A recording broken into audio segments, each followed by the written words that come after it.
the expansion that brings a wealth of new narrative layers, adding depth to Starfield's already massive galaxy. It expands the player's adventure with a fresh story arc, focusing on interstellar politics, mystery, and exploration, which further enriches the sense of scale and immersion Starfield initially promised.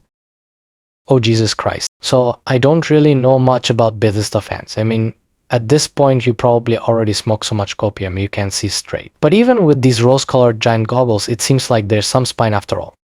With the latest Bethesda's half-baked alien pie, Shattered Space, a new additional content for Starfield. There's been a lot of sideways looks at Starfield from day one, but this is a score that is given by two kinds of people, the ones paid for it and the ones that can't wait to play it. That's just Bethesda at this point, isn't it? The primary issue Bethesda is facing with Starfield isn't necessarily the mechanics or the game scope, but rather the monumental expectations they set for themselves by comparing it to their classics like Skyrim and Oblivion. That ambition didn't translate into broad appeal. The game has struggled to live up to the iconic status of previous Bethesda titles. And as per usual, this video is not really about Shattered Space making negative profit. Really, what the small disaster brought out was the fact that maybe gamers actually want Elder Scrolls 6. Your reaction may be something like, well, do they think we don't? And that seems to be the common reception of this verbal sewage that came out of Emilio Pagliaro in a recent interview. And you know, it's probably way too harsh. Bethesda knows very well that everyone is just sitting around waiting for Test 6. Most people who played Starfield really just wanted Skyrim 2, but ultimately they will take anything. And Starfield isn't bad, not at all. It's just not Skyrim.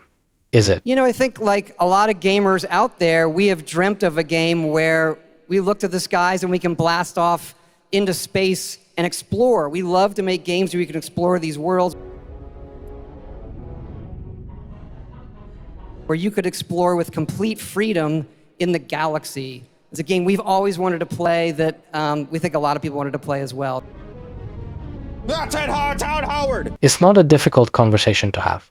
Yes, people want Test 6. The fact this quote comes from the design director does raise eyebrows, since either this is a common knowledge that bubbled out into the public or it's more of recent thought. It's not a stretch to say that people very much enjoy just taking a sword and walking into a forest, discovering things, people, and quests. It is what made Red Dead Redemption 2 such a hit. At its core, RPG simulating a freedom is only as good as the content you get to consume with the freedom. You can be on the spectrum of games like Witcher 3 and Key CD, or you can be in the basket of Starfield. The game was made well, and it definitely didn't shame Bethesda. But the cookie-cutter, procedurally generated planets didn't sit well with the big RPG fans, especially when the game was pretty much marketed on it. It stands into question whether the next Elder Scrolls will or will not suffer from a similar issue.